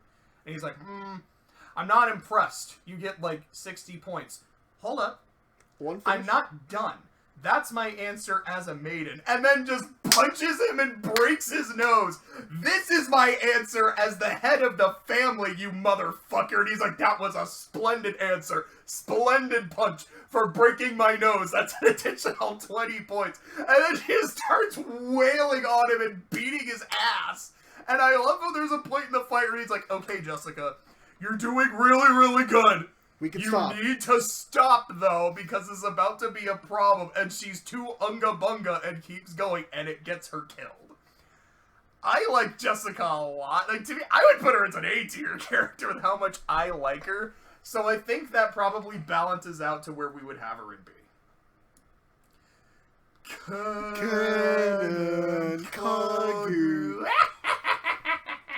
So... number 2 in the Sayo trilogy. I mean, number 3? I guess number 3. We haven't gotten to Shannon yet. So we did Beatrice first, and now it's Kanon. So... we've also talked about Sayo herself already. True, okay. But I feel like we can both agree, as mean as this is gonna say, the least interesting of any of Sayo's personalities. Yeah, that's not even hard, honestly. Okay, you've got Beatrice, who's god tier, as you can see her being in double S. Shannon's probably going to be at least an S or an SS. Don't know. And then you have Kanon, who's there. I do like Kanon. Now, I think we were both saying this earlier. His relationship with Jessica is not the most interesting. Kind of weirdly enough, it's the inverse, where I think her relationship with George is more interesting from her perspective. From his relationship with Jessica, I think it's more interesting from Jessica's perspective. Yeah. But what I do like about Kanon, kind of like with Jessica, is that unga bunga-ness. Like, Kanon is just angry all of the time. Like, that is what I do like about him. It's like, if he Shannon is Sayo's masculine it is energy. the masculine energy, and also just all of her, it's just her repressed rage at the family. Because most of his anger, it's not just like, I'm in a bad mood. It's, Gohda treats me like shit. I hate that guy. Natsui treats me like shit. I hate Natsui. And you're like, I get why. I do really like that. And then when it comes to the other members of the family, it's like, no. We also have to be smart about this. Remember, sis. Remember me. We are furniture. We can't have these kinds of relationships. And it's like, it's kind of weird how Kanon is like the most passionate of the three, but is also like the most level-headed at the same time. It's like that's what he's kind of supposed to be. Because I remember I was talking to you where it's like, I feel like the trio of Beatrice, Shannon, and Kanon are like the id, ego, and the super ego. So he would be, I think he'd be the super ego, where it's like he's the more balanced, because it's like Beatrice is the id, 100%. Shannon would be the ego, and then Kanon is the super ego, because he kind of balances out the passion and the logic. Which is not exactly how those three work, but it's a similar concept. But yeah, it's like Kanon is he's interesting, I think. He's interesting at times, mostly with his relationship with Shannon. Like, when they are talking, when you realize that, oh, this is just an internal monologue, essentially. Yeah, like, rereading book 2, like, when you were reading book 2, you were just like, okay, these are two characters talking, this is kind of going on a little too long. I was there behind you reading it going, this is some of the most fascinating shit in the entire series. When him, Shannon, and Beatrice are all in a room talking, it's fantastic. Because it's just one person just talking to themselves. Crazy bitch. Hey, Journey, you're not the crazy bitch. You're a sweet girl. Yeah. But,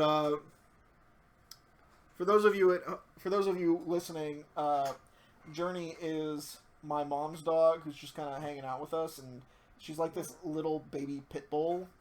She's a little short pit bull, and she's like the sweetest little thing. A complete attention hog, though.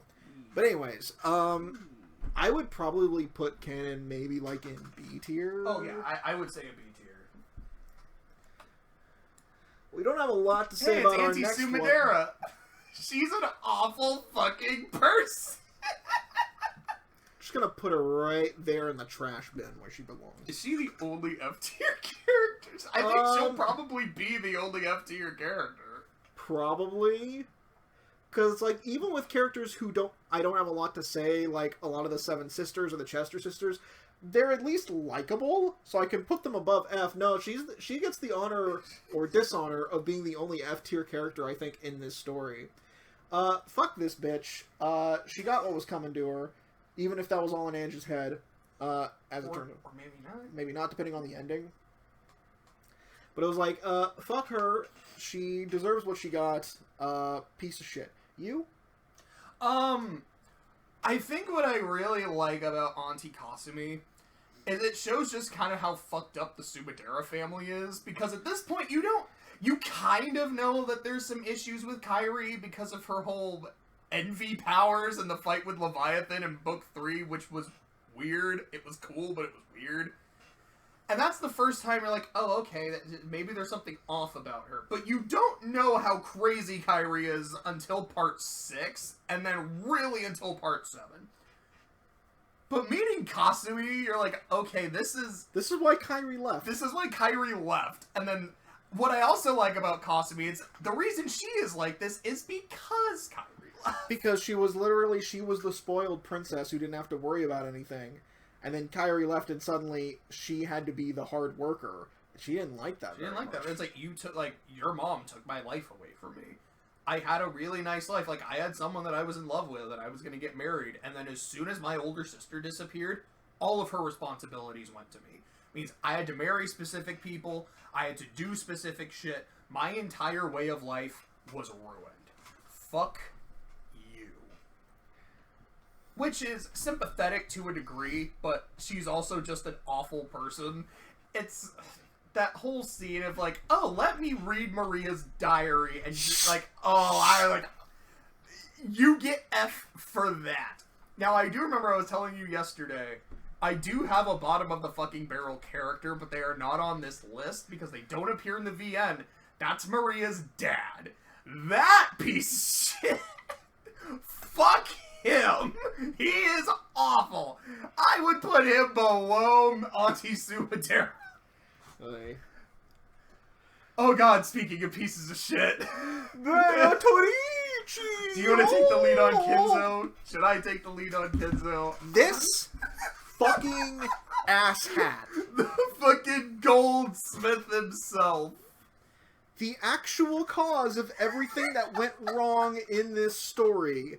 This ginormous bitch-ass piece of shit asshole. Sure, that didn't make a lot of sense. That wasn't very poetic. He doesn't deserve my best. So, Kinzo Ushiramiya is a massive cunt who, You don't like Kinzo, do you, buddy? So this guy, it's impressive because with most of the characters in this story, when you get their backstory, you're able to kind of realize, okay, this is kind of where some of their more undesirable traits came from. This is why they're kind of bad people, but this also sympathizes them, it humanizes them with Eva. Like with Eva, it's like, her backstory sucks. But that is the thing that, it's the thing that humanizes her and explains why she's a piece of shit. Doesn't excuse it, but it explains it. Kinzo, I think, is the only character in this story whose backstory manages to make him worse. Because his backstory is not sympathetic in the slightest. There might be, like, a little bit there, like, with his relationship with Beatrice, but it's basically, so, he was part of a family, the Ushiramiya family, and the family got really screwed over by the Kanto earthquake. And so, they basically forced him to be the head of the family, essentially so he would take the fall of any, like, kind of fuck-ups that would happen afterwards. So, they forced him to marry some woman, he had kids, and he just didn't care. Like, he never even... the way it sounds is like he didn't even try to love them. They just kind of existed out of obligation. And he literally signed up to go to World War II so he could die on the battlefield. Because he didn't care. He hated his family so much. Well, he didn't even hate them. He didn't care at all. He had 3 kids at that point. He had Krauss, he had Eva, and Rudolph at that point.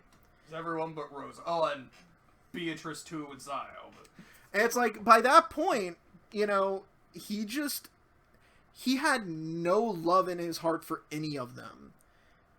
And then he meets Beatrice, who he does genuinely love, he does genuinely get along with. And then, maybe or didn't, cause the massacre of the Japanese garrison so that he could keep all the gold for himself. Because I know they kind of hint at that in Chapter 7. And I know you said that you don't believe he did that because he wouldn't put Beatrice in danger. Yes, that is me personally. I think he would have done it, but he would have had a plan in place to keep her safe. But, yeah, so then he fell in love with Beatrice, they had a kid, and then she died, like, I think she died in childbirth? Yes. Because I remember when I was reading it, essentially Kinzo genuinely believed, part of it is because of his own occult nature, part of it I think was his heartbreak, believed that, wait a second, Beatrice died giving birth to this child then must be Beatrice reincarnated. I remember it was like, oh, this is some, like, Rose Quartz Steven Universe shit. Yeah. Like, that's how he saw it. Yeah, and then... That's how he saw it. And that's how he saw it. So when that Beatrice grew up to Kinzo look made a mistake. When that Beatrice grew up to look exactly like the love of his life and became quite beautiful, he made a mistake. And it's like, oh wow, you're worse than I thought. Holy shit, I just thought you were some asshole grandpa. No, you are an incestuous, selfish piece of shit garbage human being. The only thing that humanizes him is the fact that during his confession in Chapter 7, he is genuinely incredibly remorseful of what he did. He realizes the mistakes he's made in his life, which is why he tried to make sure that Beatrice's child had a good life. And then when that Beatrice was chucked off a cliff, thanks Natsui, he basically went mad. And it's like, that's the only thing that remotely humanizes him. But yeah, like, the sheer apathy he has towards his children. And I guess the other thing is that it is possible that he genuinely loved his grandchildren. Because from what I understand, it's Part like... 8 seems to imply that he did. And he did actually really like them, which I suppose makes some sort of sense. It's like, yeah, he didn't care about his kids, but, like, the grandchildren are a little different. And maybe it's like by that point in his life, he had lost all of his Beatrices, and he kind of realized kind of how much he fucked up with the family, and he knew it was kind of too late to really get back with his kids, but maybe the grandkids, I don't know. But happy Halloween! But it's like, he's just kind of this irredeemable monster, and I fucking hate him. And yet, he is so endlessly entertaining in his sheer madness, especially in Chapter 4, where he gets the fucking bug eyes, that I can't really put him down at, like, D or F. I'd probably put him in, like, A. What about you? His voice actors... Okay, so his voice actor's performance consistently is, like, some of the most entertaining shit in all of Sea Cats. The scene in Part 4 where he is immolated, where he is on fire, and this dude in the recording booth went off. It sounded like they actually set him on fire. Like, it is a crazy-ass fucking performance. I love it. Yeah, I remember reading Part 7, and I remember telling you, I was like, okay, like, I'm not going to tell you what happened in Kinzo's backstory, I just got to it. It made me sympathize with him less. And I didn't think that would happen. Because in the first few parts, the vibe you get from Kinzo is he is this old crotchety businessman, like this Ebenezer Scrooge. And the reason he is so disdainful toward his children is because he sees them as these parasites. My children don't love me. They love my money. They love the prestige, they love the crest of the one-winged eagle, but they don't love the man who, like, the crest resides on. And it bothers me. Like, hearing them, just while I'm still alive, discussing my eventual death, discussing their inheritance, the more they discuss, the more I am disgusted with them. Fair. So the fact that he is like the way he treats them and talks to them, you're like, okay, like this guy's an asshole, but you get why he doesn't like his kids that much. Like, you do kind of get it. And the implication to me was that Beatrice was the love of his life, but he didn't marry Beatrice. He ended up marrying someone else, then had kids with this person because he was forced to. And because he had already found somebody he loved, he didn't, like, his heart essentially didn't have a room for this other woman or for those kids. But no, he married that one lady way before and that's the thing, is like, yeah, he had 3 kids already before he met Beatrice. And he's like, yeah, like, it was an arranged upon marriage, so, like, my heart wasn't really in it, and then I blinked and I had 3 kids, and I just didn't care about them. Like, oh... There's nothing sympathetic about this anymore. Like, okay, like, I can almost see it. It's like, my wife was just an arranged thing. I never grew to love her, but I at least loved my kids. But then as they grew up, you know, they just saw me as a monster. They just saw me as the man with the money, not as their dad, and it caused a rift. Like, kind of like a thing with, like, Ange and Ava. I wanted to love her, but she rejected me. If it was something similar, there would be some sympathy for Kinzo. But there's not! He's just a bastard! Again, it's like his backstory somehow made him less sympathetic. And yeah, like I said, I don't think he caused the massacre. It's like, you know, would you put it past Kinzo? No. But I think he genuinely loved Beatrice so much by that point, he would not have done anything to put her in danger. And she nearly died as a result of what happened. Then again, it was 10 tons of gold. It was 10 tons of gold. To me, though, it's like, yeah, 10 tons of gold is a fuck ton of money, but Beatrice was priceless to him. Although I will say this. So the reason why I believe he caused it, or at least started it, is the scene that it flashes back to is explicitly when he is talking to the garrison commander, I believe, like, after they started unloading the gold, which was pretty early in. I don't think he'd really formed that much of a relationship with Beatrice at that point. At that point, I thought he had. Because maybe a lot of that was, like... very, like... It could have happened at any point before the massacre, but it was, at the very least, he brought up the idea to the commander. Which is the implication that he might have started it. But it is possible that, like, kind of early on, he brought up the idea, and while the commander rejected it outright, it did grow out throughout the rest of the garrison, and that got it started. He may not have been the one to pull the trigger, but he was the one who had the idea, who spoke out about the idea first. Fuck, I had something to say, now I forgot. Sorry. I was gonna move past that. I do love his fucking bug-eyed sprite that you get starting in part 4. I love how his fight with Battler at the end of part 4, Kinzo turns into a fucking dragon. It's dumb and it's wonderful. I love how insane he is, how over the top he is. Like, he's so entertaining. And then you get the monstrous side. It's like, I knew going in, unfortunately, it was one of the things I had spoiled for me. Essentially, the fact that there were 3 Beatrices and their relationship to Kinzo. So reading, I don't remember if it was book 2 or book 3, I think it was book 3, where they're talking about, like, Beatrice 2 and, like, her existence and shit. Like, just, I don't remember what the lines were.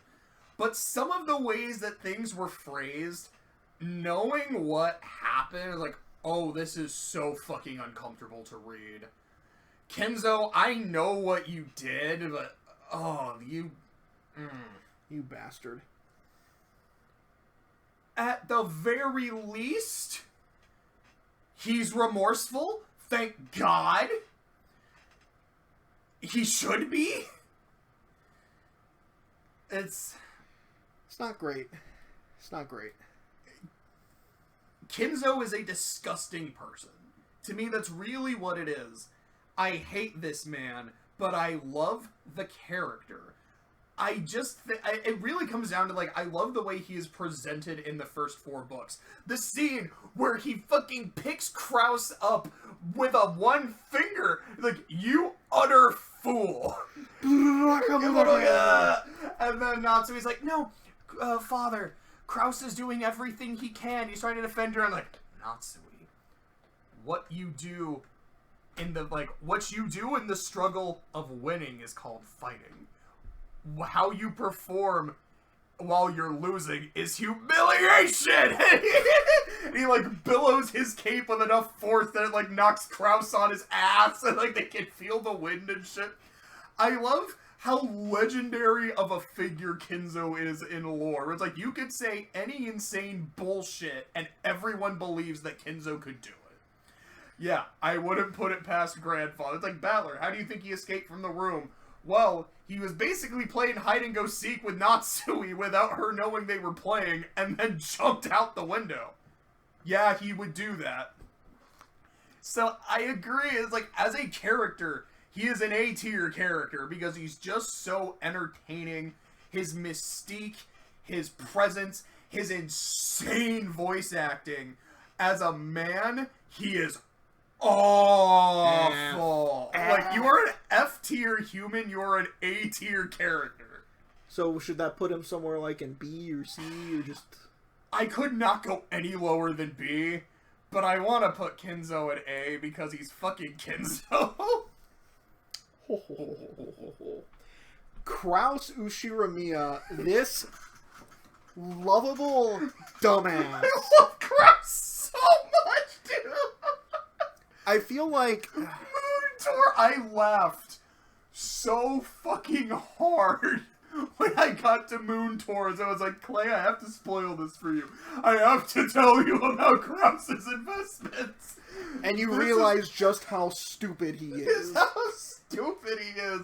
But he was ahead of his time. If he was alive today, Moon Tour is something. It's gonna happen. Because that was something they brought up, is that he actually was really smart. He just had horrible timing.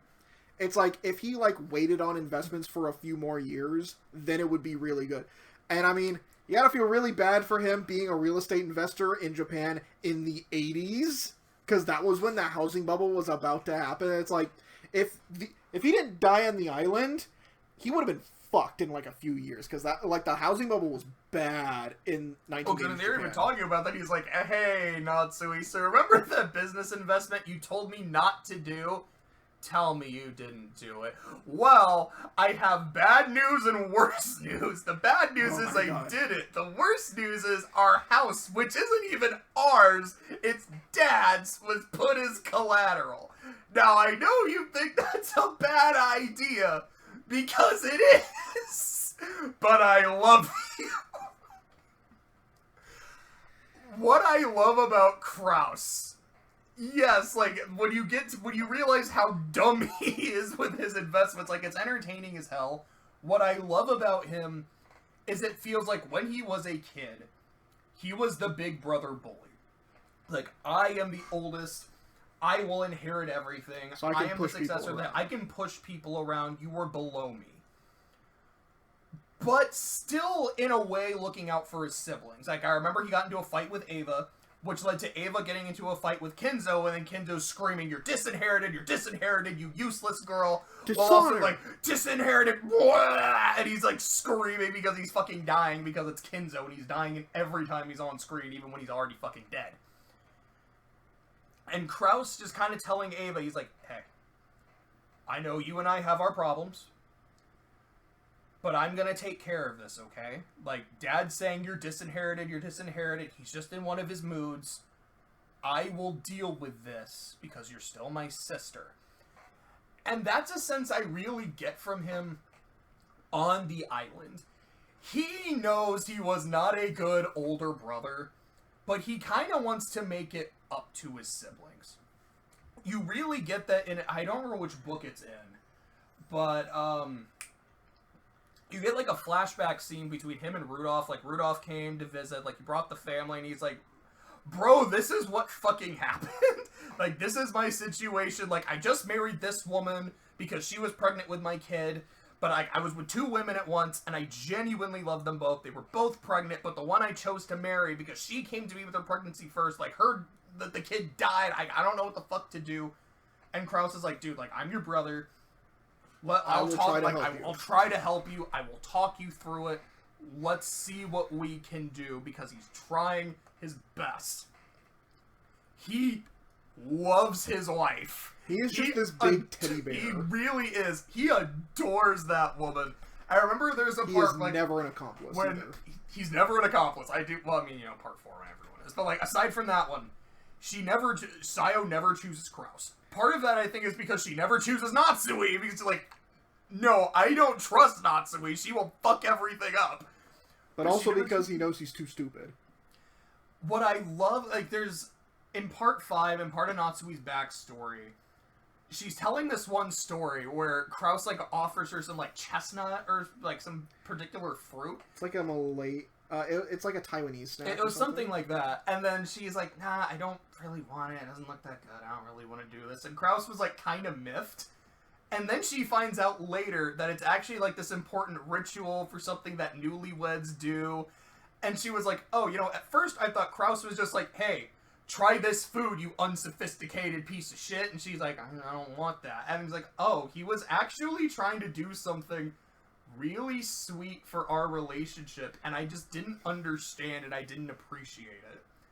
Now I feel really, really bad. And you do just get the sense that whenever he could, Krauss really just tried to be a good husband. And I love that when he's like, yeah, so Natsui, financially, we're fucked. I'm fucked. Not we're fucked, I'm fucked. Because I have made sure that in case things backfire, you and Jessica will be okay. You had no knowledge of this. I've got divorce papers ready. So you can divorce me, you can make a clean break. I've saved up some money in case so that you and our daughter can have a good life, and you don't, I don't want you to come down with me. If I go alone because you two deserve better. How did Kinzo produce this guy? Like, this guy is like such a good person. He's an idiot, but he's such a good dude. Yeah, and it's like... he's still embezzling from his dad. So, Krauss is no saint, don't get me wrong. Saint. But he's a lot better than his siblings. Because the thing again, a common thing with Umineko is that, like you said earlier, it's like characters are not what they first appear to be. In book 1, Krauss appears to be like, this is the asshole of the family. Like, everyone else has their problems. He's like this massive, proud douchebag that everyone is against for a reason. But then the more you learn about him, the more you realize, no, he's one of the nicest people on the island. He is just a genuinely sweet guy who's just kind of in over his head, whether it's because of his own lack of ability or just because, Kinzo probably didn't teach him a lot about how to, be a part of the Ushiro family business, But it's like, he's trying, and he's a genuine guy. Like, the scene where Jessica is getting killed in part 4, and this man is screaming and, like, bending the fucking bars to get to his daughter. This man is punching out demons. Yeah, the goat fight. It is one of my favorite scenes. And it's like, I just love Kinzo. He's like an A or an S for me. No, same shit. Like, I adore Krauss so much. Kyrie Ushiramiya, also known as the problem, the actual problem. What is that Optimus Prime meme we saw with Kyrie? And it's like, we'll kill them all, or like kill every last one of them, like fucking Dimitri. Yeah. So the actual killer of the Rokenjima incident, along with Rudolph, along with her hubby. Which again, technically, Eva and Hideyoshi did help. They killed Natsui and Krauss on accident. They started it, but Kyrie sure as shit finished. Actually, no, Eva sure as shit finished it. But it was like, Kyrie was like, oh look, it's free real estate. The scene where she kills Hideyoshi is so fucking metal. Well, technically, she kills Rosa and then kills Hideyoshi right after. And they're like, dude, why did you kill Rosa? You're like, I mean, she said she was going to go to the cops. Like, we can't have that shit happen. That's fucking stupid. They're like, okay, you're right. But, Kyrie, you didn't have to kill her. We could have still talked. We could have still negotiated. She's still famous. No. She had to die. You see these guns? Yeah, loaded. Like, you see these guns? They're really hard to reload. Unless you know, as she's reloading, like, they're really hard to reload for an amateur. Like, if you don't know what you're doing, you're probably not going to be able to pull it off. And her gun was still loaded. And then just kind of that moment where Eva and Hideyoshi are like, what are you... Oh. I love just how ruthless that scene is. And that's a good way to describe her, is ruthless. Earlier when we were talking about Kasumi, we were like, oh, Kyrie was the good one. No. The only good Sumadera is Battler's grandparents, apparently. But even then, they were part of the reason why Battler was away for so long, is because they kept egging him on against Rudolph. So, partially responsible for what happened, too, because they kept Battler away from Sayo for too long, and that just won't do. So, Kyrie's another one of those characters where it's like, yeah, what you first see when you get her is not the whole picture. It's way worse. Because at first, she's the cool aunt. It's like, that is the vibe I get with Battler's relationship with Kyrie. It's less that she's like the stepmom or even the big cool older sis. It's like she's the cool aunt. Almost. I think he even calls her like a big sis though a couple times. I suppose. Because at least to me, it's like he never seemed to blame Kyrie for the relationship with Rudolph. He just blamed his dad. Yeah. But it's like, yeah, it's like she's one of the most level-headed people. She's very intelligent. And she's the one who teaches Battler about the chessboard theory, which is a big part of his character. And then you find out just how fucking deranged she is. Because Rudolph is her man. And ain't no skank or child getting in the way of that.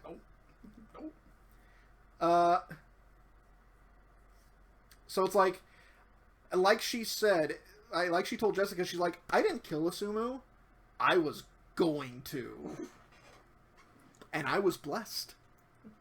Because she died and I didn't have to get my hands dirty. And then I could have Rudolph all to myself.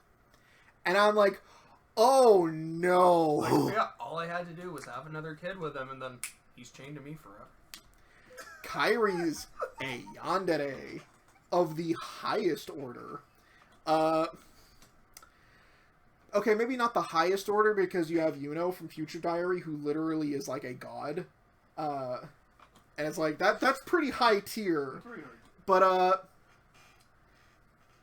what I find really interesting about her is like, yeah, she is very monstrous, but she still has those moments, like her last moments against Eva, where she's just talking mad shit about how she's like, oh, good, you took care of Rudolph. Well, that just means I can be my own woman with all this money. And it's like, oh, Ange? Oh, I don't give a fuck about her. I don't give a fuck about Battler. They can go both rot in hell for all I care. I was like, those are really her last words. And it's like, I don't think it's never really said outright in the VN, but a theory is she's saying that because she wants to disconnect herself from Ange so Ava doesn't go after her. Yeah, I 1000%. Because I genuinely believe that she does love her children, Battler included, because it's like, yeah, when she finds out that Battler is her kid, she breaks down crying. Yeah. Because she realizes she's been hating her own son this entire time.